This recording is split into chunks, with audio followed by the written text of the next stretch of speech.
How much freedom is too much? Can too many choices kill the fun? Character creation is the first step in a tabletop role-playing game, defining a player's connection to the game world and defining their role in the story. Hey, my name is Vase. I'm the creator of Left for the Vultures, the role-playing game, and today we're going to explore the full spectrum of character creation in different systems, from fully random to fully customizable characters.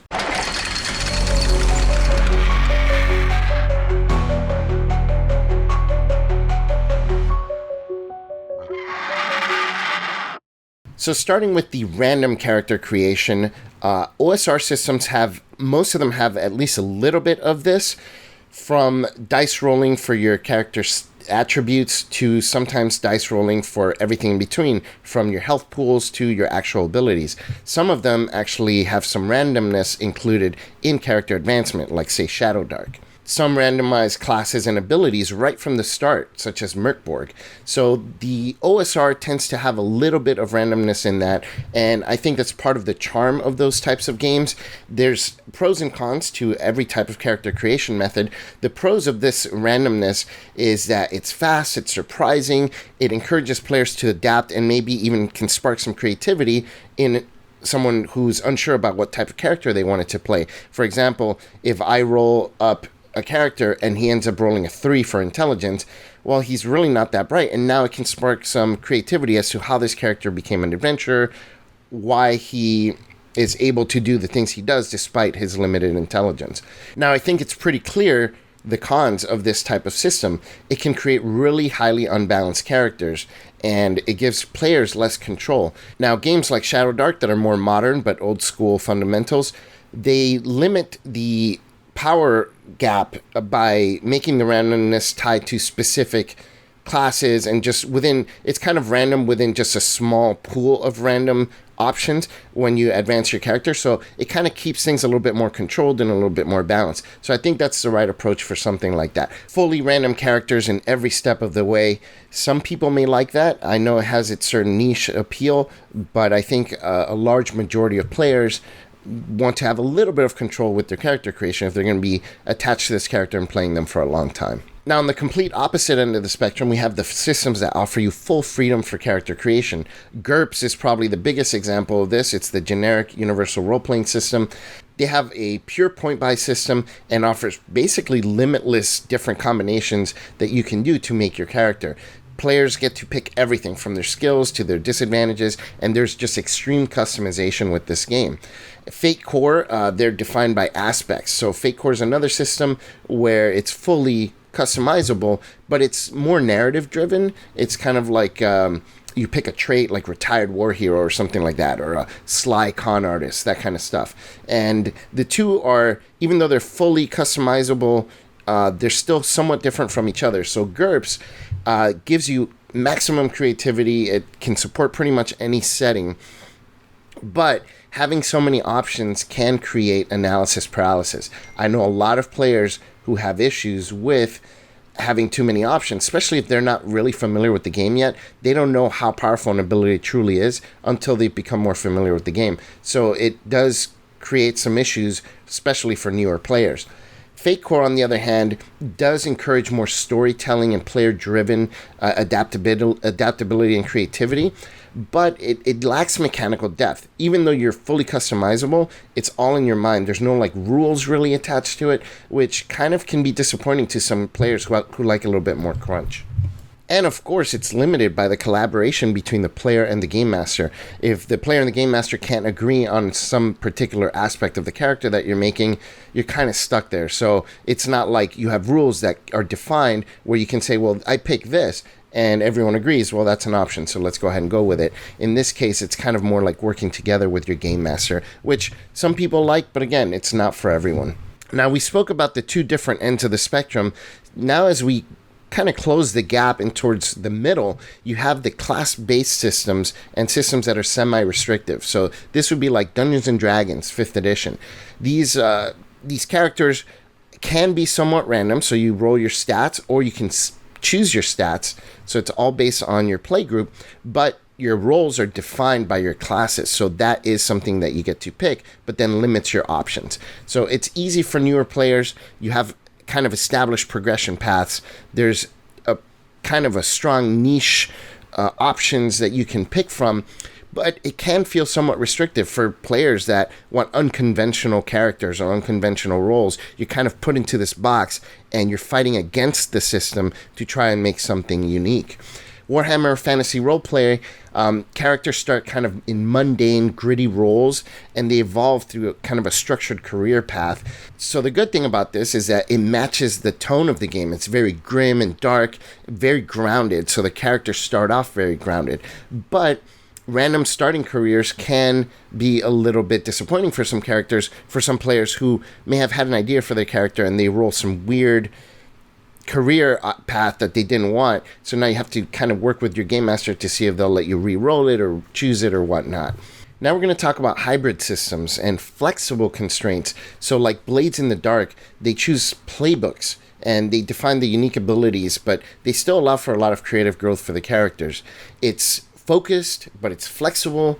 It supports improvisational play. That's a really good thing, but it's still somewhat restrictive for players who want to fully break the mold of their characters.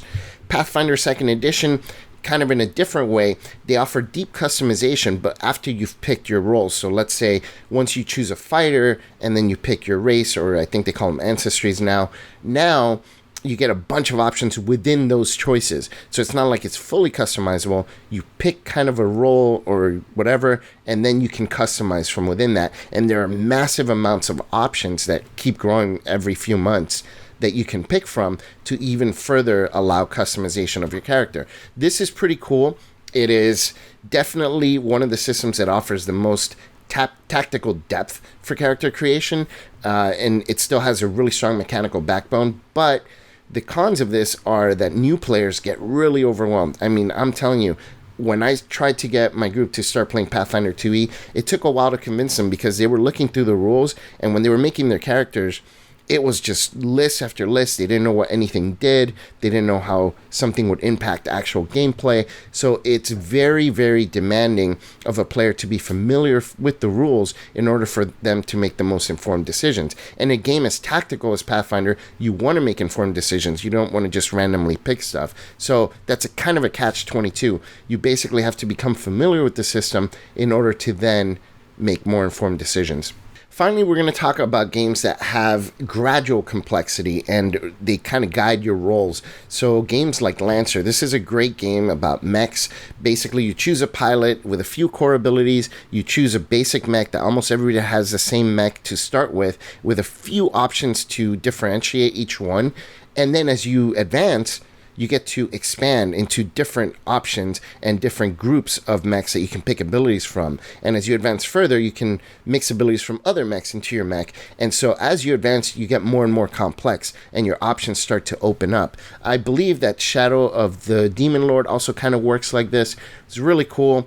I think this offers kind of more of a guided way to customize your character. You don't start off being able to customize, but if you have a plan of what you're looking to do as your character advances, this offers some great options, and it's really, really fun to level up your character and get all these different abilities to pick from. So I really like that. It's deep, offers a lot of tactical depth like Pathfinder 2nd Edition. It's very satisfying as your character grows because you really do feel like your character's growing because you're gaining new things. Now, it still has the same cons as Pathfinder. It requires a lot of upfront reading and planning in order for you to understand the choices that you're making. Marvel Multiverse role-playing game, also very similar. You start with kind of like an archetype that you pick from, and we're going to talk about archetypes in a minute. And then you get to pick powers as you level up and then can expand the group of powers that you can pick from as you advance your character. Also, similar to Lancer, very customizable by the time your character advances. Although advancement is very slow in Marvel Multiverse. It only happens 6 times or 5 times in the span of the campaign. So it does have a little bit more of a limiting factor than, say, Lancer. So how does one handle the freedom of the systems that make things a little bit more complex? I think the best solution is to offer archetypes. Archetypes or pre-generated characters is another great solution. So when you're making a game, if you want to make it very customizable, it is highly recommended that you create several archetypes. That'll help set the tone for players that are looking into your game to see kind of the type of characters they want to make. Like if you want to have a goofy type of game and it's unclear in your rules that that's what you want, you create several goofy archetypes and players will get it right away. Or if you want to have a more gritty game, then you create archetypes with those types of names and abilities, and then your players are going to know exactly what you're looking for in terms of tone for your game. So archetypes are a great option. There's no set number of archetypes that's recommended. I do say that at the very bare minimum, have 5 different archetypes for your game, depending on how many different abilities your game offers. But I think 5 is a good amount to start with, and you can go as high as 15 or 20 archetypes. That's not terrible. Pathfinder does something like that, and it really helps players understand where the game is headed, what exactly to expect from it. As far as pre-generated characters, those are great for new players. So or players that just want to jump right into the action and don't want to spend time picking options or whatever. They just want to have the pre-generated characters and move on. So the thing with archetypes and pre-generated characters is I recommend, if you're making a tabletop role-playing game, have a little write-up of how the character plays. So like if you're making, say, a wizard type character that is a support role, put that description in there under the archetype or the pre-generated character so that the player who chooses that character knows what to expect in terms of game style. It's not just enough to have the archetype and present it to the players. Have the archetype presented to them, but also kind of detail how that player character is supposed to play within the game. So what are the risks of too much or too little freedom? Well, too much freedom creates analysis paralysis. There's unbalanced parties a lot of the times. There's unclear roles. That's a big one. And that's almost unavoidable sometimes, depending on the game. Too little freedom can lead to boredom and sameness. There's a lack of investment in characters. People don't get as attached to a character they didn't fully have control over making. So you got to kind of find the sweet spot. It works for some games like Shadow Dark and Merkborg to have random characters because your characters are kind of throwaway a lot of the times. And hey, that's the type of game that they are, right? And some, again, I'm going to say it in the comments, some of you might disagree and say you've been playing your character for years in those games. That's fine. But the reality is the vast majority of characters are throwaway characters for these games. And that's something that's undisputed. So that's why the randomness makes it so, you can just create one very quickly and you don't have to get as attached to them. So you got to find a sweet spot in your game. If your game is going to be brutal like that, by all means, make it random. If you want to have a tactical game, give freedom, but don't forget those archetypes and pre-generated characters. And don't forget to explain the roles that they will play within your game. So how does Left for the Vultures handle character creation and advancement?